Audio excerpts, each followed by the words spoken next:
Bonjour et bienvenue. Aujourd'hui, on va mettre un peu de côté les scanners, les prescriptions, pour plonger vraiment au cœur du soin. Là où tout se joue. Exactement. Dans la conversation, dans le regard, bref, dans la relation humaine. On va parler de l'art d'annoncer une nouvelle qui peut tout changer, de l'écoute, de l'accompagnement. Mhm. Et pour ça, nos sources sont assez incroyables. On a des scripts de simulation pour de futurs médecins, des guides, des analyses. Et même des poèmes. Ce qui est fascinant, c'est que tout vient de la même personne. Oui, Gilles Besson.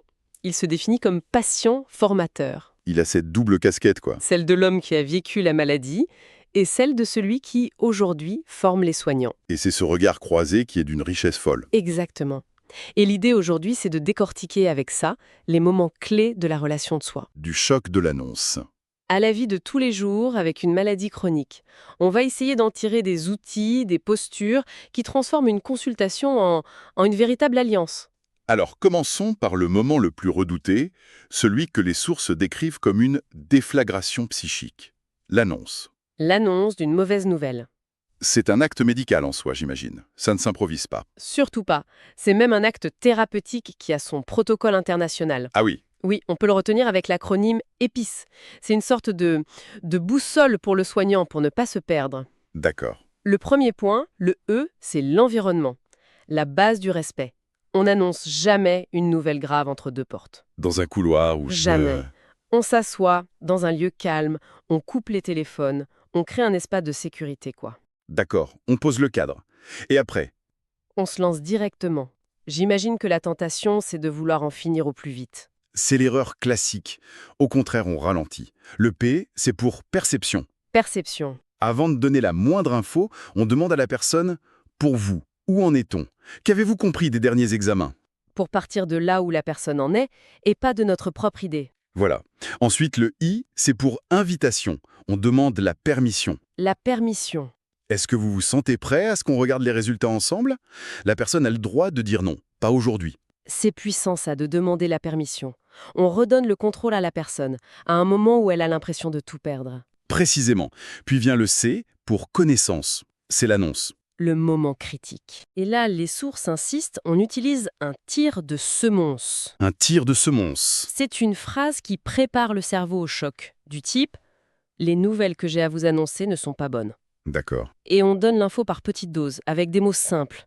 Puis vient l'étape la plus importante, et souvent la plus longue. Le E pour empathie. Accueillir l'émotion. Accueillir ce qui vient. Le silence, les larmes, la colère. Le rôle du soignant ici, ce n'est pas de parler, c'est d'être là.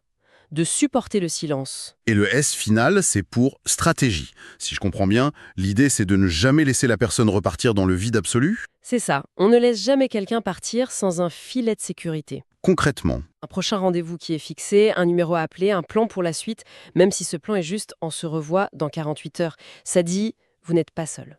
ce qui est fascinant dans les documents, c'est de voir ce protocole appliqué à des situations radicalement différentes. Mm. Il y a ce script poignant de l'annonce d'un cancer du pancréas à un homme de 41 ans, et juste à côté, l'annonce d'une entorse à Hugo, un footballeur de 12 ans. Qui va manquer la finale de son championnat. Ça semble dérisoire en comparaison, et pourtant. Et pourtant, la structure est la même. Le médecin ne dit pas à Hugo « Oh, ce n'est qu'une entorse ». Il voit un garçon dont le rêve s'écroule. Il valide son émotion. Exactement. Il lui dit « Je comprends ta déception, Hugo. Ce match est très important pour toi, c'est normal d'être en colère. Dans les deux cas, le cancer ou l'entorse, le principe est le même. On se connecte à l'impact que la nouvelle a sur la vie de la personne. On rejoint la personne là où elle est. Voilà. Une fois que ce choc est passé, j'imagine qu'un long processus commence. Les sources parlent beaucoup de la courbe du deuil d'Elisabeth Kubler-Ross. Oui. J'ai toujours eu l'impression que c'était un schéma un peu rigide, très linéaire. C'est vraiment comme ça que ça se passe saurissement? C'est une excellente question. Et non, les sources l'utilisent comme un repère, pas comme un chemin obligé. Il faut l'imaginer moins comme une route que comme des montagnes russes émotionnelles. On peut faire des allers-retours. Exactement. La première phase, c'est souvent le choc et le déni.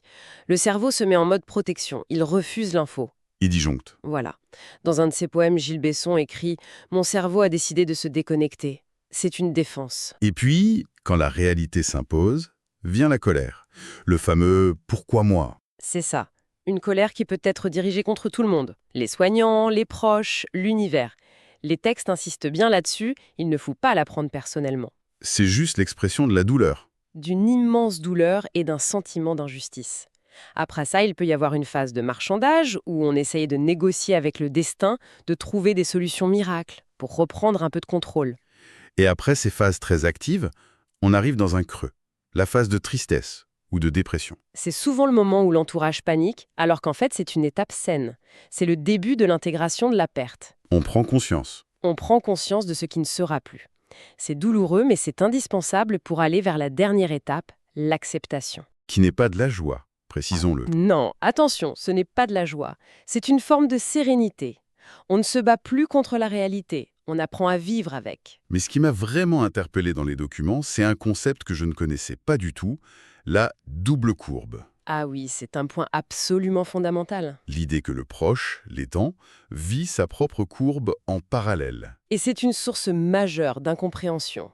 Les sources parlent de télescopage émotionnel. Télescopage émotionnel. Imaginez un patient qui arrive, après des mois, à la phase d'acceptation. Il est calme, il organise son quotidien avec la maladie, mais son conjoint, lui, est encore en pleine phase de colère. Ah oui. Il va trouver les médecins nuls, critiquer les traitements, être dans la révolte. Le décalage doit être terrible. L'un veut avancer, l'autre veut encore se battre. Ils ne sont plus du tout sur la même longueur d'onde émotionnelle alors qu'ils vivent la même épreuve. Et ils souffrent tous les deux, en fait. Précisément. Et le simple fait de comprendre ça, qu'il n'y a pas une mais deux courbes souvent désynchronisées, ça peut désamorcer énormément de conflits.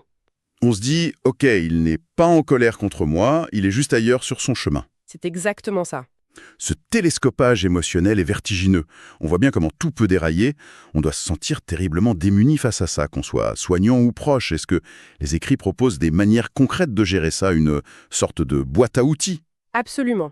Ils ne se contentent pas de décrire les problèmes, ils donnent des outils. L'un des plus puissants, c'est ce qu'on appelle l'entretien motivationnel. L'entretien motivationnel. L'idée de base, c'est de lutter contre ce que les auteurs appellent le réflexe correcteur. Le réflexe correcteur. C'est cette tendance qu'on a tous, non? À vouloir donner des solutions, des ordres. Arrête de fumer, tu devrais faire du sport. Sois positif, c'est exactement ça. On pense bien faire, mais en réalité, plus on pousse quelqu'un, plus il se braque. C'est humain. Et donc, l'entretien motivationnel, c'est l'inverse. C'est l'inverse. On ne pousse pas, on accompagne. L'objectif est de faire émerger la propre motivation de la personne. Pour ça, on utilise l'acronyme ORAS, RAMS en anglais. ORAS. O pour question ouverte, A pour affirmation, R pour reflet et S pour synthèse. Le R pour reflet. Les sources disent que c'est la technique la plus puissante. Ça consiste en quoi concrètement? C'est l'art de reformuler ce que la personne dit, de lui tendre un miroir, sans jugement. Un exemple. Un patient dit « Je sais que je devrais arrêter l'alcool, mais mes soirées avec mes amis, c'est tout ce qui me reste de ma vie d'avant. » Le réflexe correcteur, ce serait « mais votre santé est plus importante ». Voilà. Le réflexe serait de dire « D'un côté, vous savez que l'alcool est un problème pour votre santé, et de l'autre, ces moments avec vos amis sont essentiels pour votre morale. » Ah oui, on valide l'ambivalence. On ne la juge pas. Et c'est seulement à partir de là, quand la personne se sent comprise, qu'elle peut commencer à envisager un changement. On ne dirige pas, on guide. D'accord. Dans la même logique, il y a un autre outil, l'analyse transactionnelle. Avec les 3 états du moi, parents, adultes, enfants, ça peut faire un peu cliché, ça. Ça peut paraître un peu psycho de magazine, c'est vrai, mais c'est un prisme de lecture très puissant dans le soin. En quoi? Souvent, un patient, rendu vulnérable par la maladie, arrive en état d'enfant. Submergé par l'émotion, il attend du soignant qui soit un parent protecteur, qui décide pour lui. C'est une dynamique qui semble naturelle. Mais ce n'est pas une alliance. Le but, c'est de ramener la conversation à un niveau d'adulte à adulte où on analyse les faits et on prend une décision partagée. Et ça permet d'éviter un piège que les sources décrivent comme redoutable, le triangle de Karpman. C'est un jeu psychologique toxique et épuisant. Il y a toujours 3 rôles. Une victime qui se plaint, un persécuteur qui accuse et un sauveur qui veut aider à tout prix. Et dans la maladie, ça doit être un scénario classique. Très. Le patient en victime, le proche qui oscille entre sauveur et persécuteur, et le soignant aspiré dans le rôle de sauveur. C'est une impasse totale. En restant dans une posture d'adulte, on refuse d'entrer dans ce jeu. Tous ces outils sont fascinants pour améliorer les interactions. Mais quid de la vie du patient en dehors du cabinet? Les textes utilisent une expression très forte, la rupture biographique. Oui, Ça veut dire que la vie d'avant n'existe plus. C'est une fracture. C'est une fracture profonde qui touche 3 piliers de l'identité. D'abord, l'impact social. La maladie crée un décalage avec le monde des bien portants. On se sent à part. On ne peut plus suivre les mêmes rythmes. Le cercle social peut se rétrécir, l'isolement est un vrai risque. Et puis, il y a l'impact professionnel. Perdre son travail, ce n'est pas juste perdre un salaire. C'est perdre un statut, un rôle, un sentiment d'utilité. C'est un deuil social très violent. Et le troisième pilier. Le plus intime, la perception de soi. Le corps, qu'on tenait pour acquis, devient un territoire étranger, imprévisible. Le grand danger, c'est que l'identité patient finisse par tout dévorer. Que la personne ne se définisse plus que par sa maladie. C'est ça. Les textes mettent aussi en lumière quelque chose de particulièrement douloureux, le cas des maladies invisibles. Il y a une phrase dans un des poèmes qui m'a vraiment marqué. « Tu n'attends pas de compassion, mais simplement de la compréhension. » C'est d'une justesse. C'est terrible. On sent tout le poids de devoir constamment prouver sa souffrance parce qu'elle ne se voit pas. C'est le fardeau de la justification permanente. Et c'est précisément là qu'intervient la figure centrale des écrits de Gilles Bézon, le patient partenaire. C'est comme ça qu'il se définit ? Il se voit comme un passeur entre deux mondes, celui des patients et celui des soignants. Son rôle, ce n'est pas de se substituer aux médecins, Non, bien sûr. mais d'apporter un savoir que les médecins n'ont pas, aussi brillant soit-il. Le savoir expérientiel, le savoir de la vie réelle, C'est une petite révolution en fait. C'est admettre que le vécu de la maladie est une expertise en soi. qui a autant de valeur que le savoir scientifique. Le patient n'est plus un objet de soin, il devient un acteur, un expert de sa propre vie. C'est l'aboutissement de toute la démarche. On passe d'une médecine verticale, où le soignant sait et le patient obéit, à une médecine horizontale, une collaboration. Un partenariat. Voilà, un partenariat. Quand on regarde tout le chemin qu'on vient de parcourir, du choc de l'annonce, aux montagnes russes émotionnelles, aux outils de communication, on comprend que le soin, c'est bien plus qu'une affaire de technique. Le fil rouge de tous ces documents, c'est que la communication n'est pas une compétence annexe, un soft skill pour faire geôlier. C'est un acte clinique. C'est un acte clinique à part entière. La qualité d'une écoute, la justesse d'un mot, ou même la capacité à supporter un silence partagé, ça peut avoir un effet thérapeutique plus puissant que beaucoup de médicaments. Justement, cette idée de silence, c'est un des points les plus contre-intuitifs, mais les plus forts des sources. On y lit des phrases comme « le silence est un soin ». Ou l'idée d'un silence habité. Un silence qui n'est pas un vide, mais un espace de connexion. Et ça nous laisse avec une question à méditer, je crois. Dans notre monde médical, et même dans nos vies en général, on est obsédé par les mots, les explications, les solutions. On veut toujours combler le vide. Toujours. Et si la compétence la plus révolutionnaire, la plus profondément humaine, était finalement de savoir se taire, de savoir offrir un silence plein de présence pour vraiment, vraiment écouter. Pas seulement dans un cabinet médical, mais la prochaine fois qu'un proche nous confiera une épreuve.